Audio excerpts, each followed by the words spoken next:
Let's talk about conducting audience research and analysis. Why is it important? We're going to dive into that in this lesson. First of all, what is audience research and analysis? It is the process of looking into your target market so that you can identify and understand who your customers are. I'm talking about their needs, wants, challenges, desires, fears, and so on, so that you can then create products and services that serve them and help to improve their lives. It's extremely important that you do this as a business owner, and I'm going to break down why in a little bit. But as you can see, this man over here is looking with a giant magnifying glass into his audience, and that's what you need to do. You need to look with a magnifying glass as you do your audience research to find out those important details that would help your business succeed. So why is it important? Why is conducting audience research and analysis important?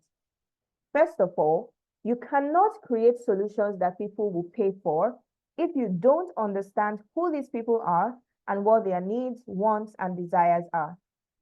You cannot create solutions that people will give you money for if you don't understand them. And this is where I see a lot of businesses make mistakes. They get the product or create the service first, and then they take it to the market, and they wonder why people are not buying. You don't create in a vacuum and try to build desire on a need for that product.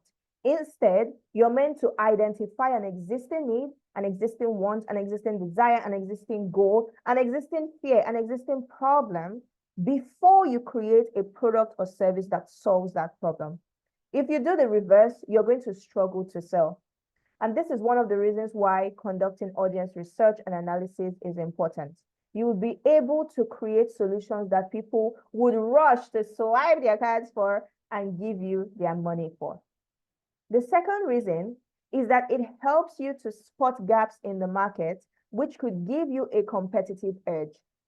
Imagine that you want to make bags. You want to go into the business of making bags from scratch. So you go ahead to conduct competitive research, audience research, right? Audience analysis and research. So of course, you're also going to look into your competitors to know what products, what types of bags are already in the market and what are customers saying about it.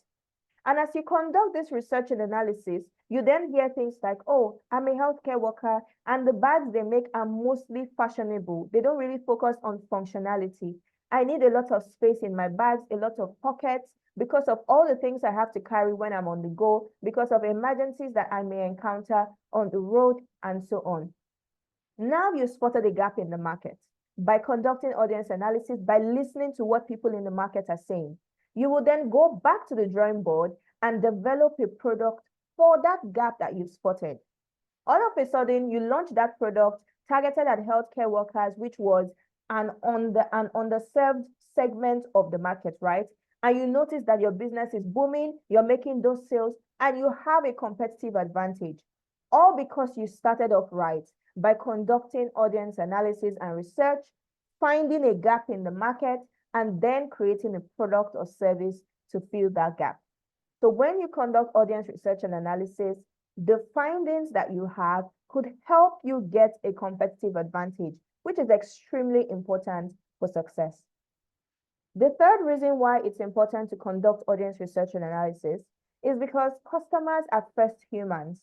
Yes, we have money and we are people who would spend money, but that's not who we are. We are first humans before we are customers. And one thing about human behavior is that it constantly changes. So if you're not constantly paying attention to your market, if you're not constantly conducting research and analyzing your market, you will not recognize when shifts happen in the market and your business will get left behind. I want to use an example of weaves and wigs. A couple of years ago, about 5, 7, 10 years ago, it was normal to close up your wigs just by sewing them shut with needle and thread, or you use wig glue to just gum it shut. It didn't look the prettiest, it didn't look the classiest, but that was what was normal. And then consumer behavior started changing based on, technological advancement. We started finding out about closures and frontals, and all of a sudden, that is the norm currently. So if you're a salon and what the technique you're still using to install weaves and to make your wigs is by using wig gum and by sewing them short, you are going to be left behind because nobody wants that anymore. The market has shifted. Consumer behavior has shifted. Now they're looking for, oh, is this a closure? What kind of closure is this? What size of frontal is this? Oh, is this a 360 frontal? Those are the questions they're asking. Those are where their desires lie. So if you're serving something that was relevant few years ago and is outdated now, then your business is going to be left behind. You will struggle to sell. You would lose market share simply because you're not paying attention to the changing behaviors in your customers. And this is one thing that conducting audience research and analysis helps you do. So these are 3 reasons why it's important to conduct audience research and analysis. Let me know if you have any questions by leaving them for me in the comments. Subscribe to my channel. I break down business and marketing concepts like this so that you can understand them and apply them to grow a more profitable business. Thank you for watching, and I will see you in the next video. Bye.